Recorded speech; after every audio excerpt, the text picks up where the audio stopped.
साथ आइए रुक करते हैं आखिर की खबर। मऊरानीपुर उत्तर प्रदेश में आगामी 2022 के चुनाव के लिए प्रचार प्रसार जोरों पर है। ऐसे में भाजपा सहित अन्य दलों की रैलियां भी लगातार बनी हुई हैं। इसी का फायदा उठाते हुए भाजपा के किसान मोर्चा के नेताओं ने डिप्टी सीएम के नाम का फायदा उठाने का प्रयास तक कर डाला। उत्तर प्रदेश में मुख्यमंत्री योगी आदित्यनाथ ने 5 साल सरकार बड़े ही ईमानदार से चलाई। ये हम नहीं, खुद भाजपा के लोग कह रहे हैं। ऐसे में मुख्यमंत्री की छवि जनता के बीच कैसी है, ये तो आने वाला वक्त ही तय करेगा। लेकिन भाजपा के लोग किस स्तर तक गिर सकते हैं, इसका जीता जागता प्रमाण देखने को मिला। पहले भाजपा पर अन्य पार्टियों ने आरोप लगाया कि राम मंदिर पर चंदे का बंदरबाट किया गया है। भाजपा ने भगवान राम को भी नहीं छोड़ा, तो अब भाजपा के लोगों ने उत्तर प्रदेश के डिप्टी सीएम केशव प्रसाद के नाम का सहारा लेकर भीड़ जुटाने और रुपए वसूल करने का काम कर डाला। हुआ कुछ यूं है कि मऊरानीपुर के नवीन मिला ग्राउंड पर किसान सम्मेलन का आयोजन किसान मोर्चा झांसी के पदाधिकारियों द्वारा किया गया, जिसमें शामिल होने के लिए भाजपा किसान मोर्चा के लोगों ने निमंत्रण पत्र में मुख्य अतिथि उत्तर प्रदेश के डिप्टी सीएम केशव प्रसाद मौर्य को बनाया। इसके साथ सांसद राजकुमार चौहान के साथ अन्य पदाधिकारी भी कार्यक्रम में शामिल होने की बात कही गई। कार्यक्रम आज यानी 31 दिसंबर को हुआ। ऐसे में उत्तर प्रदेश के डिप्टी सीएम केशव प्रसाद मौर्य का कोई भी प्रोटोकॉल नहीं आया, जिसमें साफ स्पष्ट है कि कार्यक्रम में भीड़ हो, इसके लिए उनके नाम का उपयोग किया गया। तो वहीं सूत्र बताते हैं कि किसान मोर्चा के लोगों द्वारा मऊरानीपुर सहित जिले के सरकारी विभागों के रुपए की वसूली तक की गई। तो वहीं टिकट की लाइन में लगे उम्मीदवारों को भी नहीं बख्शा गया। अब ऐसे में सवाल यह है कि जिस पार्टी के लोगों ने अपने ही डिप्टी सीएम के नाम का उपयोग कर रुपए वसूल लिए, उन नेताओं पर स्थानीय लोग कैसे भरोसा करेंगे। कुल मिलाकर प्रदेश के मुख्यमंत्री को ऐसे नेताओं के खिलाफ कड़ी कार्यवाही करनी चाहिए जिन लोगों ने डिप्टी सीएम को भी नहीं छोड़ा।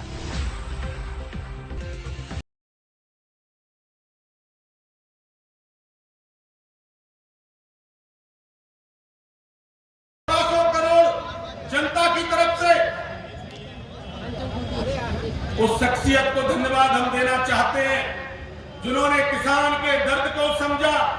भारतीय जनता पार्टी के पूर्व प्रधानमंत्री माननीय अटल बिहारी वाजपेयी, आप याद करिए कि किसान के दर्द को उन्होंने समझा, उसको देखा, चिंता की और उन्होंने आप किसानों को किसान क्रेडिट कार्ड आपके हाथ में देने का काम किया।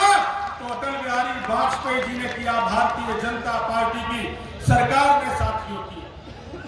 कार्यक्रम में मुख्य अतिथि केशव प्रसाद मौर्य को बनाया गया था, क्या कारण वो नहीं आए? मेरी जानकारी में नहीं है। मुझे अपने कार्यकर्ता है, उन्होंने मुख्य अतिथि आपको नहीं केशव प्रसाद मौर्य को बनाया था। चलिए वो मेरे संज्ञान भीड़ बुलाने का बहाना था। नहीं ऐसा कुछ नहीं है। ये विषय मेरे संज्ञान में भी नहीं है। अच्छा सर, रात में कर्फ्यू, दिन में रैली, क्या रात दिन में कोरोना नहीं आता? देखिए, कोरोना बहुत गंभीर बीमारी है और लगातार केस भी बढ़ रहे हैं।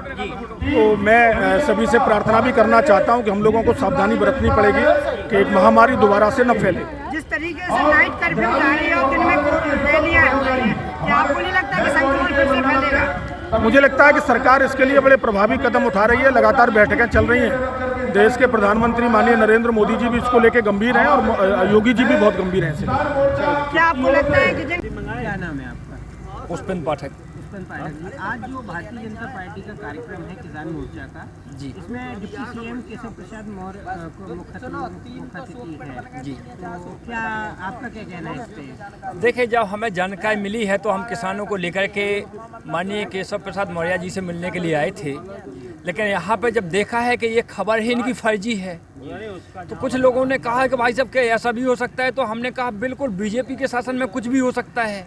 बीजेपी फ्रॉड कंपनी के नाम से ही मशहूर है। जहाँ देखो वहाँ बीजेपी में फर्जीवाड़ा है।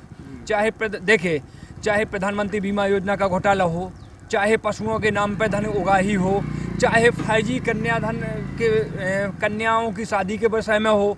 अब हमने तो यहाँ तक देखा है कि ये लोग जिन लड़कियों की शादी हो जाती है उनकी द्वारा अपने उसमें सम्मेलन में शादी करवा देते हैं। जी। अच्छा, तो ये भी सुना है कि यहाँ पे कुछ पैसों की उगाही की गई है विभागों से और लोगों, समाज सेवी लोगों से इस कार्यक्रम के नाम पे। ये पहली बार थोड़ी हुआ है। ये लोग जब इनके कार्यक्रम में किसान नहीं आते हैं तब ये लोग छल कपट का सहारा लेते हैं। ये किसी बड़े नेता का नाम लेकर के विभागों को भी छलते हैं, किसानों को भी छलते हैं। ये इनकी पुरानी परंपरागत नीतियां हैं। तो आपको क्या लगता है कि इस बार भी इन लोगों ने ऐसा किया है?